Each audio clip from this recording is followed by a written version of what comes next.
A real-life communist may become mayor of this great city. He is not fire-breathing, but this effort to paint him as an extremist or someone unreasonable, I've talked to him many, many times, and I know an extremist when I see one. This is not an extremist. Give me free stuff. Give me free bus rides. Give me free subway. Give me free food. Don't make me work, just like we did in the Soviet Union. Why has the House Minority Leader, Hakeem Jeffries, held back from endorsing him? If he's this good, why are senior Democrats not piling in? I think that's a huge mistake. He won 56% of the vote. The Statue of Liberty represents the American dream, and now she's dealing with the American nightmare. President Trump has probably never had a better fortnight across either of his two terms in the White House. CBS has just agreed to pay $16 million to settle a lawsuit with him over a 60 Minutes interview during the election campaign, in which Trump says Kamala Harris was edited to look smarter. Well, the settlement means we'll never know the full story, but if the aim was to rinse her word salad for political purposes, they certainly did that. Less contentious are the president's wins on the world stage. A precision strike on Iran was followed quickly by a ceasefire and a 12-day war that some feared would rage out of control. NATO hiked defence spending and called him daddy. Rwanda and the DRC signed a peace deal after decades of fighting, and now the president reckons the ceasefire in Gaza, long overdue, is finally within reach. Back in DC, the Supreme Court ruled that minor judges can't stand in his way, in a huge win for the administration. And now the big, beautiful bill, probably the biggest legislation of Trump's second presidency, has cleared the Senate. But you can't, of course, please everybody all the time, not least in politics. The former first buddy, Elon Musk, is railing against the massive spending bill and says he'll campaign against his supporters, a slight for which Trump says he may be deported. We might have to put Doge on Elon. You know what Doge is? Doge is the monster that might have to go back and eat Elon. Wouldn't that be terrible? He gets a lot of subsidies. Well, Trump is also facing a backlash from more familiar quarters. The ascendant left wing of the DNC is in a fighting mood, spurred by the success of socialist Zohran Mamdani in New York. The president says he'll cut off the city's federal funding unless Mamdani behaves, as he put it, assuming that he wins the election to be mayor and assuming he's still there. We're going to be watching that very carefully, and a lot of people are saying he's here illegally. We're going to look at everything, and ideally, he's going to turn out to be much less than a communist. But right now, he's a communist. That's not a socialist. I've always said we will not have socialism in this country. In the speeches, I said, well, what? They skipped socialism, and you got a lot of them like that. And you see AOC; she's out there with her, bad IQ. Well, in a moment, we'll debate that with the progressive two-term mayor of New York, who's backing Mamdani, and a millionaire investor who says that he is the American nightmare. We will begin with a US political legend who spent his life campaigning against US involvement in foreign wars and excessive government spending. Ron Paul spent more than 2 decades in Congress and ran 3 times for president and joins me now. Mr. Paul, great to have you on Uncensored. Good to be with you. We used to speak a lot in my old CNN days, so it's great to have you here on YouTube. Let me just read a quote that you said recently. Government's too big, they print too much money, and they create the problems they pretend that they're fixing. That was actually, I think, your overview of where we are with this. So I presume you do not agree with Donald Trump that his bill is a big, beautiful bill. You presumably think it's the opposite. Oh, well, it isn't hard. I did encourage some of the things he was talking about along with Musk at the beginning, because they have called attention to some really ridiculous spending like USAID. But overall, it's once again the same old stuff. Promises, but no serious intent to follow through, because that calls out all the special interests. And that's the nature of our system.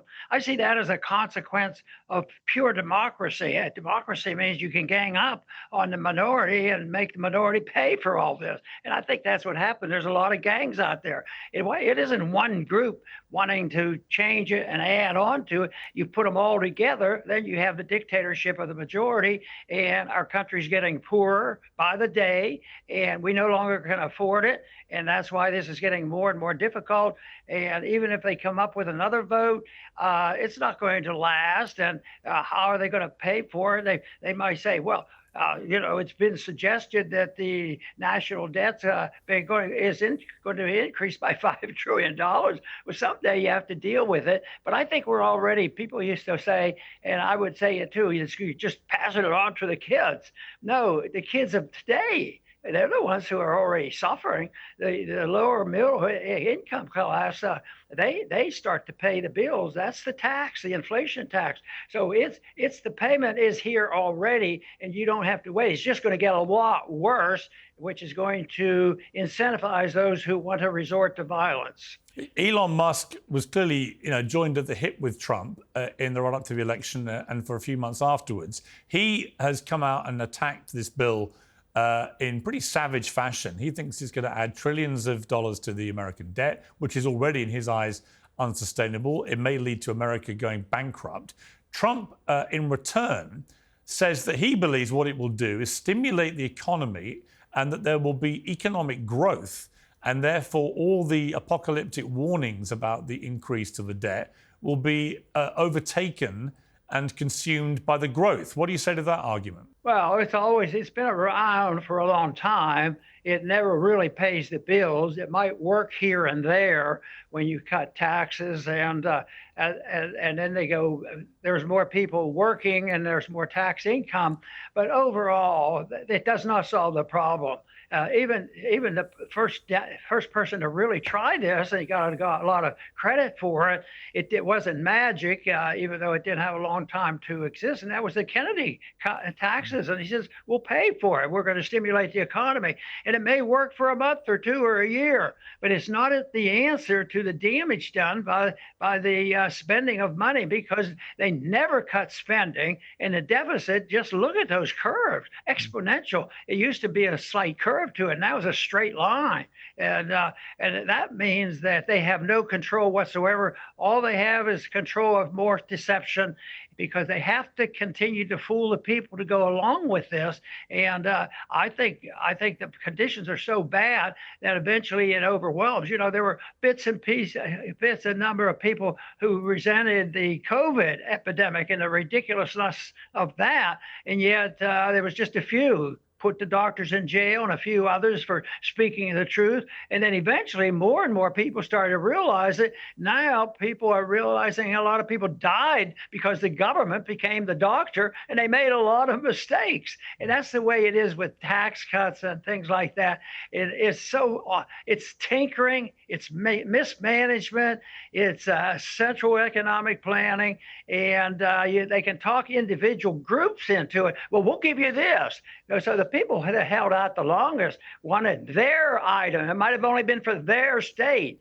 And I think that's a result of a misunderstanding of democracy. You might have a democratic vote to pick a leader, but you don't have pure democracy if 51% says screw the poor people in the middle class, just print the money. They won't know what's going on. And then when the prices go up, wage and price controls, and we'll blame corporate profits. The thing goes on, and it's a bipartisan agreement to go after this, because neither party right now could do what is the right thing to do, and that is cut spending. It's not going to happen, but the liquidation of all this malinvestment and all this debt will occur, because we're in the middle of it getting started, and that is debt is being liquidated by paying it off with cheap money.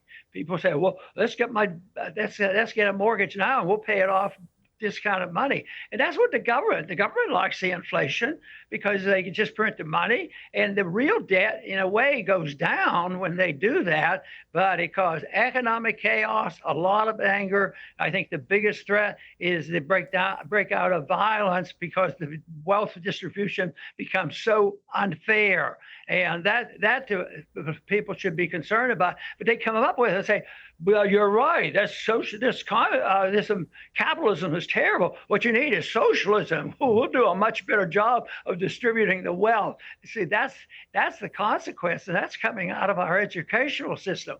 So if we don't reverse that, and more people understand the value, the moral and the economic and the value of having a free society and letting people make their own minds. It's It sounds, they say that's daydreaming. Yes, it's also daydreaming, but it's also the best way if you're looking for peace and prosperity. President Trump has had a number of political wins in the last 2 weeks. That's undeniable, whether people agree with him or not. He's had wins. Where do you find agreement with him? I mean, for example, you don't believe in foreign wars. Trump doesn't believe in waging foreign wars. He's pretty well solved the problem of the seemingly unsolvable southern border crisis. The numbers of people coming in illegally on the southern border have dwindled to almost nothing under Trump in just a few months. Are these things where you can see common ground with Trump? Many of us carry around bulky, worn-out wallets that are uncomfortable and full of junk. The big question is why. Ridge wallets can hold 12 cards plus cash with zero bulk. They're made from premium materials like aluminum, titanium and carbon fibre. And they're built with RFID blocking technology to defend your cards against digital theft. Ridge offers a lifetime warranty, so this might be the last wallet you ever need. The same lifetime guarantee applies to their key cases, suitcases and rings. All of them come with free shipping and a 99-day trial. For a limited time, get 10% off at Ridge by using code PIERS, P-I-E-R-S, at checkout. Just head to ridge.com and use code PIERS. After you purchase, they will ask you where you heard about them, so please support our show and tell them I sent you. Yes, I think so. And, I have my Liberty Report that I do daily. And Daniel and I that are on the program, we search and we want to come across and say, he did this. And when he had his programs and he did a few things, we were cheering on. We still will cheer him on. But it's sort of very annoying to take what he said and promised, and then when it comes to doing something about it, it's reversed. But, George Bush, when he ran for president, I said, boy, maybe he's different. That's George W. Bush. He talked about a non-intervention foreign policy. We're not the policemen of the world, and we shouldn't be doing all these things. But then Dick Cheney took over, and look at what we had. More and more wars, and they're continuing. And they're all illegal, immoral, and very destructive because these wars should not be fought unless there's a declaration of war. So everything is unconstitutional as far as I'm concerned. But if you're not willing to spend the money on the military, that means you're not an American. You're un-American. Just look at the few that have stood their ground, what kind of heat they have to take for standing up for what is right. So, but let me ask you, I mean, is it actually practical to have a position that America should never get involved in foreign military action? Because America does still maintain more than 50% of the world's military firepower. It is still the #1 superpower in the world. That may not be the case in a few years, but it is for now. And there are lots of fires that have to be put out. Is it really feasible to have a policy that America never gets engaged in foreign engagements? You don't have to use never, but not getting engaged is practical. It would have been practical that we didn't go into Vietnam when I got drafted, and my life changed because of that, my medical training and all. There was nothing practical about having a war that was unconstitutional. That would be the guideline. It's declared, that's different. And then we go and we lose 38,000 Americans. And if we lost thousands in Korea, what did we do in the Middle East? It just goes on and on. And they say, oh, no, this will only take a month or two. Mission accomplished. And then all of a sudden it's not accomplished. After 20 years, then they come around and saying we need to get out.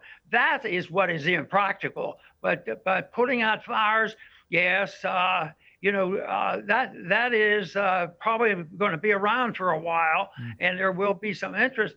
But it shouldn't be done by a dictator. It shouldn't be done secretly. It shouldn't be done by, militarism and, hyping it up that this is what America's all about is coups. How many coups have we been involved in?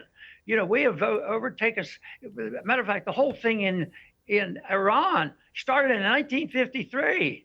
That's when Eisenhower and the British got together and say, Well, this Mossadegh, he's elected, but he's a bum because he wants to keep the oil for the Ukraine or the Iranians. So they complain about that, but it's all the time, on and on. But it was early in our history that we did that, and we caused a lot of mischief even in the peninsulas here in South America and Central America. We've been involved, and still they haven't accepted Thomas Jefferson and libertarianism. They haven't really accepted the principles of our Constitution. So I would say that is impractical. What do you think finally is going to happen to the big, beautiful bill when it goes to the House of Representatives? Do you think it's going to get passed there, or do you think it's going to need some draconian changes to it? What do you think is going to happen here?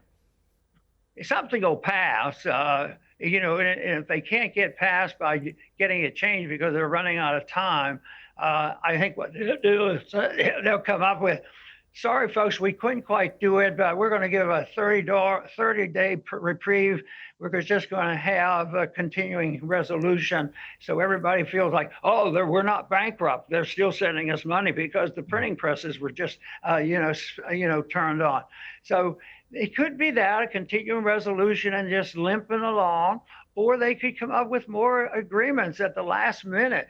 But the agreements are always making the thing worse. Just think how bad the libertarians thought the House package was, and then the Republicans in the Senate, they go and make it that much worse in the tune of trillions of dollars, and they don't even budge when they say, why worry about the national debt going up to $5 trillion more? They're living in dreamland, and that's the way it works. They live from day to day, and that's the way individuals work. It's like a credit card. People run their credit cards up. But boy, if I can get one more credit card, I can get by for another month. And that's about the way we're on a credit card. But the credit card is the Federal Reserve and its effort to print money, and it is still intact. And then we have this, to me, a ridiculous debate between Trump and the Federal Reserve on what interest rates should be. They don't have the vaguest idea what the market rate of interest ought to be to make the economy move smoothly. So one argues now Trump's on the right side of the Keynesians because if this recession comes, they always lower interest rate. So I think Trump has a good feel on what's on the books, and he won't admit it. And that's why he's saying lower these interest rates, because he doesn't want to be involved in the economy turning down. So, but they don't know that. It's created by, the control of interest rates, which is a big deal. And so what do these people do? They're price controllers. They would say, we don't want you in office. You believe in wage and price controls. No, but they would believe in controlling the money supply. And that's the inflation rate, the value of the dollar, and that is huge. And it's really practically ignored. I don't think there was many hours debating the nature of good monetary policy in the last couple of weeks. And finally, Ron Paul, Elon Musk posted on his own social media platform X on Monday, if this insane spending bill passes, the America Party will be formed the next day. Our country needs an alternative to the Democrat-Republican uniparty so that the people actually have a voice. He's threatening there to start a new party called the America Party. What do you feel about that? Well, I don't think much of parties, and I don't think much of political solutions. I think only about people's understanding and prevailing attitudes. And that means the prevailing attitude today is that government is to take care of us, and it's bipartisan. It hasn't been the Democrats' fault or the Republicans' fault that we spend all this money, but it's the Democrats and Republicans that voted for all the money, and they finance all the wars. They support the Federal Reserve System. They support all this stuff. It's bipartisan. So the only answer is to get a generation of people growing up and saying, why don't we try liberty? maybe peace and prosperity can come through liberty, not by electing somebody that makes promises. And the worse the conditions set, the bigger the lies they have to make, because it's truth. If you tell the truth in an empire of lies, with an empire of lies, if you tell the truth, it's called treason.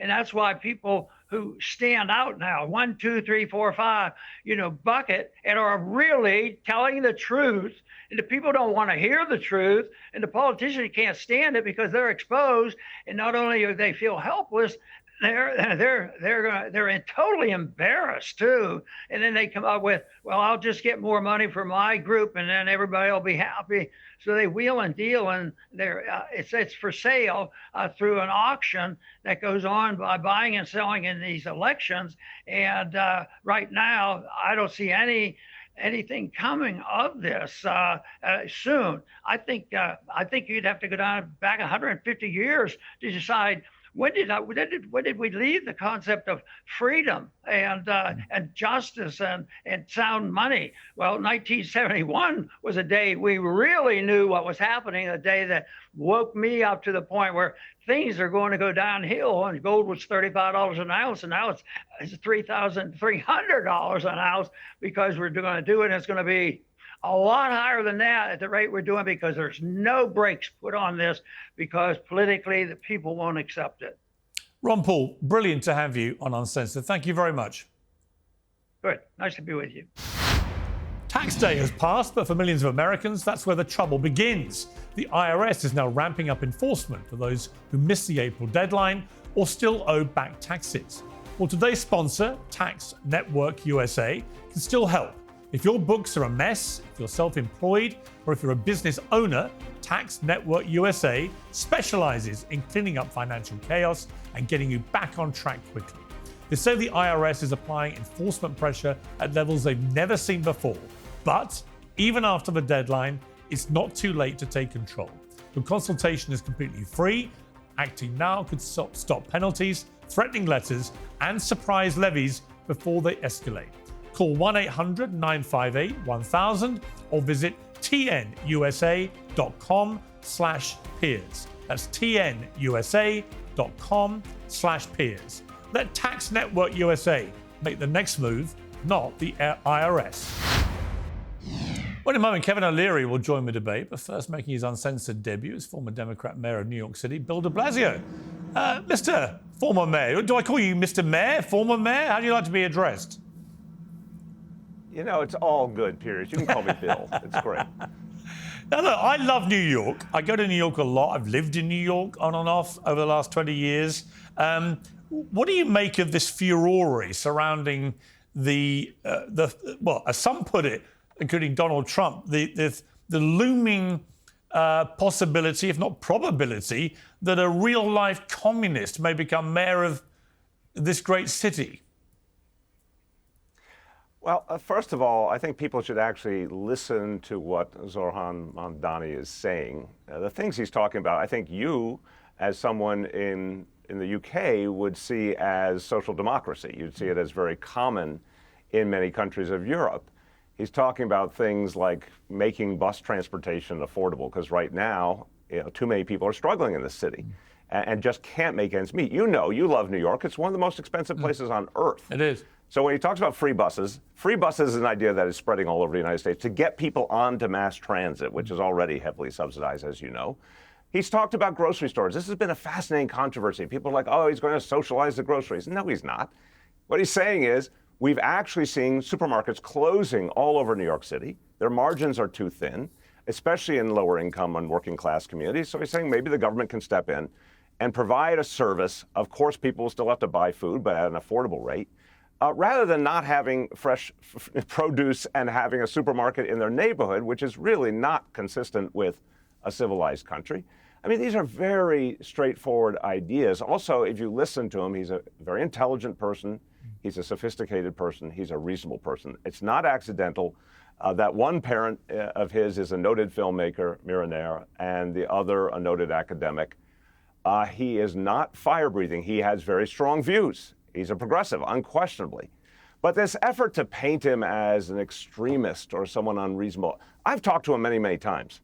And I know an extremist when I see one. This is not an extremist. This is a smart, responsible person who happens to have views that are different. But I'll tell you something, Piers, this is the earthquake we saw in New York City. I think we're going to see it all over the country. The younger generation has spoken here. The turnout among voters in their 20s and 30s was off the charts. We've never seen anything like it in terms of it surpassing the voter turnout levels of senior citizens. I mean, this is unprecedented. And I think what it says is, for Gen Z and for younger millennials, what they're saying is, we can't make ends meet. We can't buy a house. We don't feel our incomes are stable. We can't pay off our loans. We need something different. And I think Zohran fully understood that people sort of gotten to a point of they need to see a different approach, and he's offering a different vision, and it captured the imagination. And in many ways, that's a very healthy thing. But what was very interesting, I thought, about the votes that came in for him is that on the one side, you have a lot of people screaming about the fact that he's Muslim. Have we, some notable figures actually saying, have we learned nothing from 9/11? As if somehow every Muslim in New York is going to commit a terror attack, which clearly racist in the way they express themselves about him there. But on the other hand, you had a lot of young Jewish people in New York City, which has more Jews living in it than any city outside of Tel Aviv in the world, queuing up, racing to vote for a Muslim candidate. I found that pretty extraordinary. But very telling. What do they say to you? It's such a powerful point. I mean, look, the fact is, he did get a very strong Jewish vote. And if you know the Jewish community, and I was honored to serve, as mayor for 8 years of that city with the largest Jewish population outside of Israel, what you know is it's an extremely diverse community. A lot of people in the Jewish community responded to his message. Other people are worried, and I understand they're worried, but I don't think they've heard the whole message. I don't think they've gotten to know him as a person. If you look at the second debate, which was decisive, which is really when I think Zohran took off and Cuomo really started to fade. I thought Zohran's statements about protecting the Jewish community in New York, doing his job as mayor by making sure that community is safe, fighting anti-Semitism, and fighting Islamophobia at the same time, I thought they were heartfelt and intense. I'm someone who believes in the state of Israel. I believe there's a need for a Jewish state. I know plenty of Jewish people who have a different vision, closer to Zohran's, which is a multicultural democracy in Israel. Those are legitimate questions. That's a legitimate conversation. But I think it's been, unfortunately, a bad trend lately when there's a policy difference, maybe a different vision of what peace will be in the Middle East, or a different vision of whether the Netanyahu government is doing right or wrong in Gaza. Some people turn that into something deeper and throw the phrase anti-Semitism very lightly. It should not be thrown lightly. That is a profoundly troubling reality, and you should only put that label to someone who truly has earned it. It's not fair to say it about Zohran and many other people. And when we're going to fight anti-Semitism, we need to really identify the true anti-Semites of all different ideologies. But here, I think what happened was people voted locally. It's funny, Andrew Cuomo, I think, thought the election could be about the Middle East. He disproportionately focused on that question, hoping, I think, that he could turn out a massive Jewish vote. But it doesn't matter if someone's Jewish, Muslim, Catholic, they're voting locally. The famous Tip O'Neill quote that kind of defines America, all politics is local. Well, Tucker Carlson, of all people, Tucker Carlson, who you would never imagine would say anything complimentary about a guy like Zohran Mamdani. He came out and said, you know what? He was the only candidate actually talking about New York City. And it was probably that which propelled him to win the primary, because actually he was engaged in exactly what you just said. And he wasn't taking a kind of global posturing position at all. You know, I don't often agree with Tucker, but I think he's got the right point here. And I'll tell you something. It was a fascinating moment in that second debate where they said, classic New York City question, which nation will you visit first as mayor? And this is, we are the most diverse, ethnically diverse place on earth, the city of immigrants. People are very close to their homelands. It is natural for New York City mayors to go overseas. And each candidate talked about where they go. And then it got to Zohran Mamdani, and he said, I'm going to stay right here in New York. I'm going to focus on the neighborhoods. And that is the essence of why he won. He was ubiquitous. He was with people. Every time you saw him, all those videos he created, they were great videos, but more important than the quality of the video was he was in neighborhoods with people. You know, on the last 48 hours before the election, he walked the length of Manhattan from one tip to the other and just connected with people. And meanwhile, Andrew Cuomo was his leading competitor, rarely would be seen in anything but a very formal set-piece event and only a few each day. That contrast, there's so many layers here, Piers, but one of them that's most profound is people are hurting. It's all about affordability at this point in New York City. And they wanted to know that the mayor felt it, understood it, could connect with them. And the guy who did it, sure, he's 33. Sure, he's Muslim. Sure, he's a Democratic socialist. People, in many ways, didn't care about any of that. They wanted to know who understood them and actually might do something about their challenges. When he talked about, black and white neighborhoods and what he might do, one comparative to the other, was he being naive there? Did he do anything wrong? Should he have phrased it differently? Or was he simply actually calling out the reality? You know, having just listened to Ron Paul on your show, I was impressed by the refreshing truth-telling. And I think it crosses the ideological spectrum. I think we're in the age of authenticity. To many voters and just everyday people, it is much less about your specific ideology and much more about, are you speaking from the heart? Are you calling it as you see it? This is bluntly part of why Trump beat Kamala Harris in 2024. And I didn't agree with him.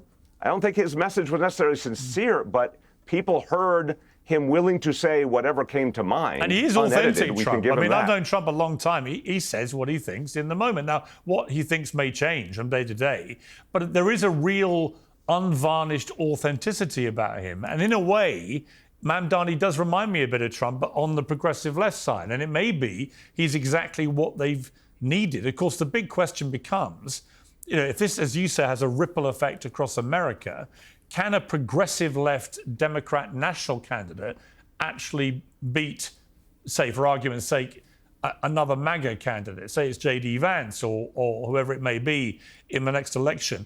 Could a progressive left Democrat candidate actually win? Because that, I think, is a bigger question for the Democrats on the national stage. I think based on the evidence we've seen in 2016 and 2020 in the Democratic primaries, in both instances, Bernie Sanders came quite close to winning the nomination, especially 2020. And what was fascinating, Piers, was how many people who ultimately became Trump voters were attracted to Bernie Sanders' message. He was an outsider. He was speaking authentically. No one doubts that about Bernie. Yeah. And he was everything was economics. Everything was kitchen table issues, healthcare, wages, really core things that people could relate to. By the way, that is what the 2024 election was all about. It was all about economics. Donald Trump understood that a lot better than Kamala Harris. Zohran understood that lesson so deeply in New York.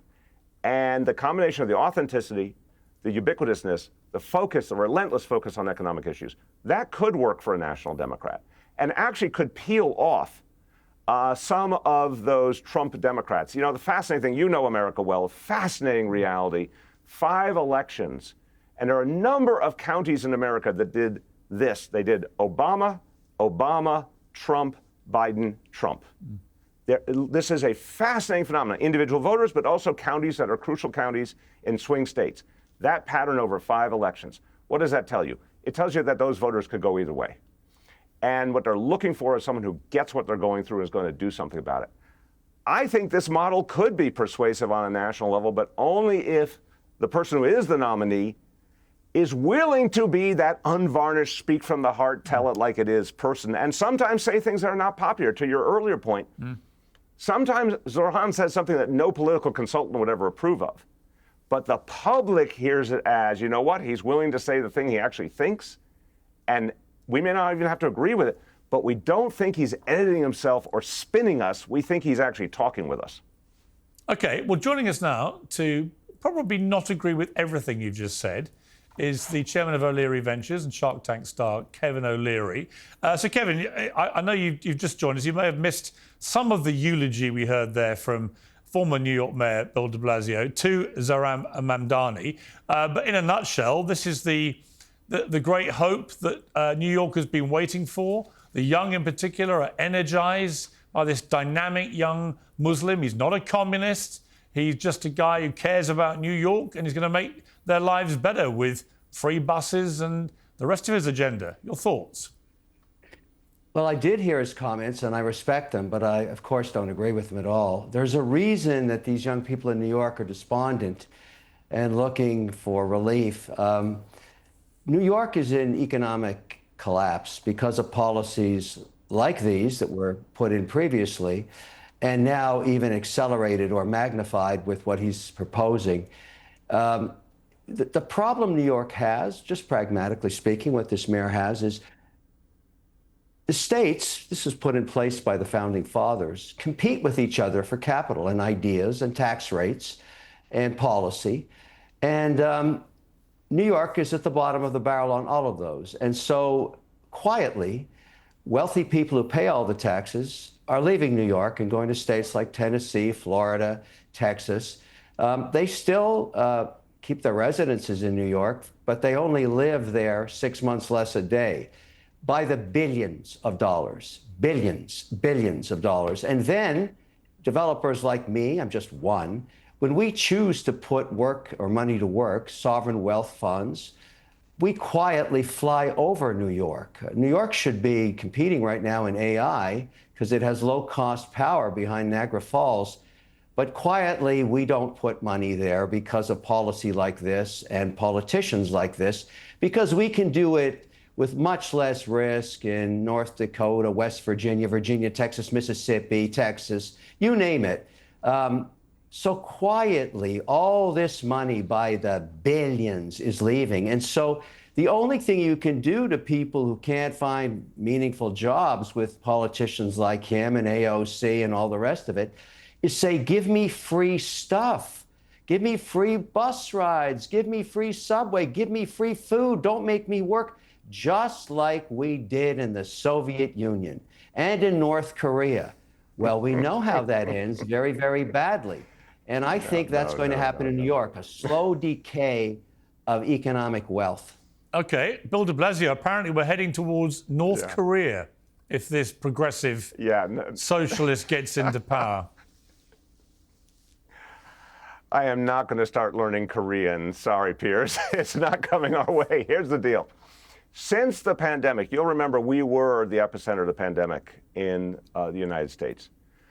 Right before the pandemic, I'm proud to say as mayor, we got to our highest job total ever in our history, 4.5 million jobs. Well, we lost some jobs because of the pandemic, and guess what? They have come back and then some.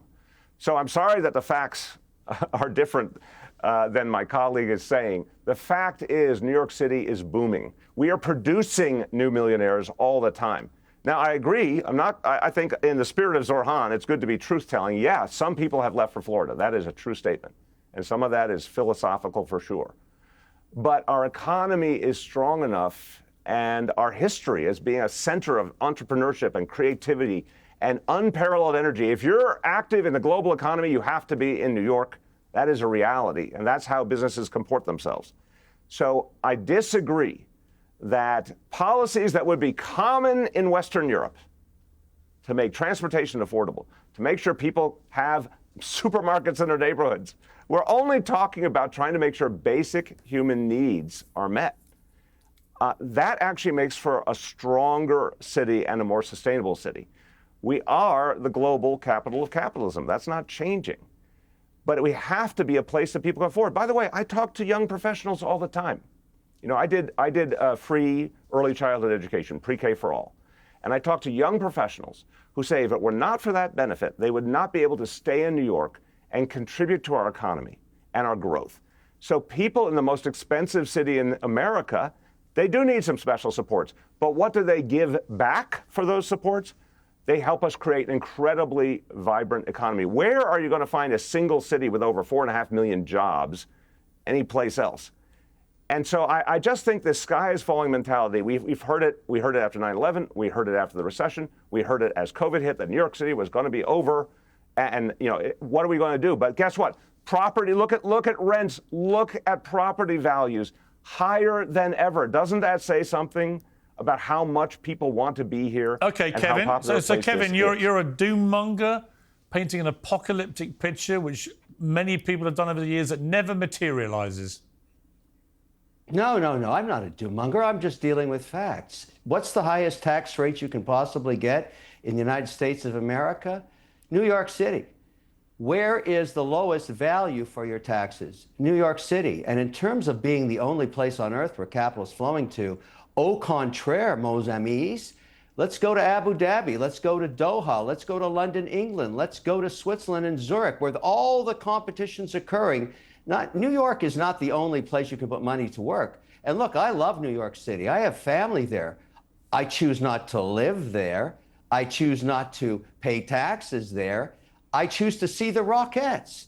And just think about what this means when people sail up the Hudson years and years, decades ago, to be free from abusive taxation, only to find her there in the most heavily taxed, most difficult policy, most anti-business environment in the United States. That is not the American dream. The Statue of Liberty represents the American dream, and now she's dealing with the American nightmare in terms of policy.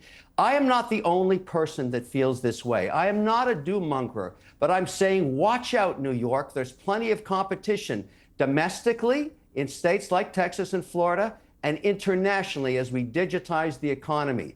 I would be very concerned if I were in New York City watching this kind of policy. I have no qualm about the success this politician's had. He's played it perfectly, but there's a cost to bad policy.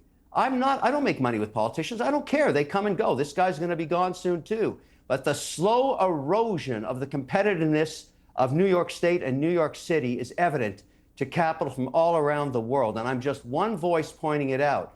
I don't see doom. I'm going back to New York next week. I love it. I'll make damn sure I'm not there 6 months in a day, though. Kevin, just quickly on the question of the fact that he's a Muslim, it does seem to have brought out the worst in certain people, talking about 9/11 and all this kind of thing. And yet, as I was talking to Bill earlier, it was very striking that in the stampede of young people who raced to vote for Mamdani, many of them were young Jewish people. So they clearly don't have any problem with him being a Muslim. What do you make of the attention around his religion? Listen, I believe one of the reasons America is so successful is we allow every religion. You can pray to any God you wish, and that's so valuable. You only realize how much you want that when you go to a place where you can't do it. But I don't, look, he can be any religion he wants. It's his policy I care about. And I have lots of Muslim friends and lots of Muslims working for me. I respect that religion. I really do, as I do the Jewish religion, as I do the Catholic religion, of which I'm a member, Irish Catholic. It doesn't get any tougher than that. And so, to me, that is not what we're talking about here. It may have some resonance in terms of people's concern, or if there's some way don't like him because of it, that's just wrong. That's un-American. But the policy is not right. And so I would, I'm probably going to have to deal with this mayor at some point. I will tell him how I feel about his policies and why he should think about them a little bit more. Because I like to bring the generalist view, the competitive view. I invest all around the world and I represent economies everywhere. And I think that's important. I do not want to see the city where my daughter lives turn into, I don't know, Los Angeles. I mean, that's a pretty bad place. Okay. That's another example of bad policy. On now. All right, Bill. Yeah. Well, first of all, the folks who came up the Hudson River long ago were seeking religious freedom, not freedom from taxation. And I want to say, picking up, and I thought Kevin was very heartfelt, and I agree with him on the beauty of a society, the necessity of a society that allows for all religions and beliefs. New York City is the exemplar of that, which is why we have attracted the greatest talent from all over the world. And this is the X factor. I'm not saying there aren't other places to invest. I understand that. But what we have that is absolutely beyond compare, the greatest pool of talent, certainly anywhere in the country, I would say anywhere in the world, because people are attracted to the culture, to the vibrancy, to the entrepreneurship, to the creativity, and that has not changed one iota, regardless of every crisis. In fact, COVID, great example, we faced an incredible crisis. The city came together, we showed our strength and resiliency. It made people believe in us more. Point one. Point two, Kevin, with all due respect, the value proposition when you pay your taxes in New York City, the finest police force on earth, the finest firefighters on earth, the finest health department on earth, when you saw how the health apparatus of this city fought back against COVID, and we went from epicenter to a place that was highly vaccinated and health-wise, one of the safest places in the country in less than a year. The capacity of the public service of New York City to serve people is extraordinary, unparalleled. Yes, it costs money, there's no doubt, but the product is there. I will guarantee you what the NYPD does every day, worth its weight in gold, worth every tax dollar you spend. Bill, let me ask you. So I think, please. I'm going to make a point. If Mamdani is the great hope now for the Democrats, and he's going to, transform New York and so on, why has the House Minority Leader, Hakeem Jeffries, held back from endorsing him? If he's this good, why are senior Democrats not piling in? Yeah, I think that's a huge mistake. I have a lot of respect for Hakeem Jeffries. I know him well. I think it's a mistake because here we have someone, now the full count of the primary is in. He won 56% of the vote against a former governor, 100% known to the people of this city, obviously someone with many scandals too. But the point is there was intense competition. And Mamdani won 56% of the vote in the Democratic primary in a city that is 6-1 Democratic registration. So I think it's time for Democratic leaders to recognize not only did he win fair and square, he's saying the things that people care about, and he's not saying them insincerely. He's saying them from the heart. It's all about affordability. If Democrats in 2024 had run a campaign closer to Mamdani's campaign, we could have beaten Donald Trump. It's as simple as that. We would have the House of Representatives right now if we spoke as relentlessly about the cost of living and what we were going to do about it. And if we were out with the people and connected to the people, not fancy concerts with celebrities, but actually connecting to the people. So I think all Democrats should recognize here's someone who has actually shown us what our roots are. This is the Democratic Party of FDR and Truman and Kennedy and Johnson coming to life again in this time. And that is the party that had the big tent coalition, that had working people of all different ethnicities. I think Zohran has actually done a favor to the mainstream Democratic Party to remind us what actually works and what people actually care about. Kevin? No, I don't agree. I think he's far too extreme to get a platform that could compete with the Republicans. And I'm very concerned about this. I think democracy works when both parties are strong and bring middle to the center ideas forward. That's how you win the presidency. And I don't think getting this far stretched in any direction, in this case, claims of communism and socialism and redistribution of wealth, these are not platforms that are going to work everywhere in America because this is not what the American dream's about. The American dream is the #1 export of America. It's not energy or technology. People come here for religious freedom, for the ability to support their families, to be entrepreneurial. I mean, that's what it's all about. And some of the messaging he's putting out doesn't fit with that. And, to the former mayor, I would say I totally agree with him. NYPD is one of the finest forces on earth, and the way they deal with it. Same with the state troopers. I support them too. And why? Because in order to have entrepreneurship, in order to start a 1,200 square foot hardware store, you need the police. Those are my people. I support American entrepreneurship. 5 to 500 employee companies is my base. I support them. That's what I do in every state. Job creation and law is bipartisan. You can't have a business operating without good security, good police work at the street level, at the state level, at the municipal level, everywhere. And New York has the finest. There's no question about it. But the policy itself, you can't tell me it can't be improved. New York should remain the #1 epicenter of capital on earth. But it won't be with these policies because there's too much competition that is much easier to work with, particularly on permitting for real estate or permitting for AI or data centers or some of these new technologies. I am evidence of that. I'm just one of these people doing it all over the world. And I'm telling you, New York is not open for business in this very important area. And I'm one of the only people willing to speak out about it because I want New York to be fixed. I want it to win, but not with this kind of policy. Bill de Blasio, before Piers, just very quickly, what I heard Kevin say, and I think I interpreted it right, he's going to come back to New York, he's going to stay more than half a year, and pay those taxes so we can have that best police force in the country. I think Kevin just had a conversion experience here on the Piers Morgan show. And that's to the beautiful. best of them. We've all come together here. It happens to the best of them, Uncensored. Bill de Blasio. I can work with this guy. I love him. Of course. But I did not say that. That's for sure. I was going to ask you, Bill, just finally. I mean, you were mayor of New York for 8 years, a long time, running one of the great cities of the world. What was your biggest regret? When you finished, when you look back, what's the thing you wished you'd been able to achieve you didn't achieve? You know, it comes from something that Bill Bratton said to me. And Bill Bratton was my first police commissioner. I did an extraordinary job. I'm very proud to say we drove down crime for 6 years in a row before the pandemic to levels we hadn't seen literally since the 1950s in New York. Bill Bratton said to me, and I think all public servants should understand this, there is crime itself, and then there's disorder. And people are worried about both. You can bring down crime, but if there's an atmosphere of disorder, that's still problematic to how people feel in their everyday lives. Just everyday people, working class people, middle class people. On the issue of homelessness, I did not understand some of the things we needed to do to turn that around. We did figure it out after several years. We started to put better policies in place to reduce street homelessness. But I did not understand well enough both some of the policies that we could use, but also how people were receiving that as a feeling of disorder, even while we were making them safer in general, much less violence, thank God, less shootings, fewer murders, et cetera. But if they saw something on the street that was unsettling, it was almost the equivalent.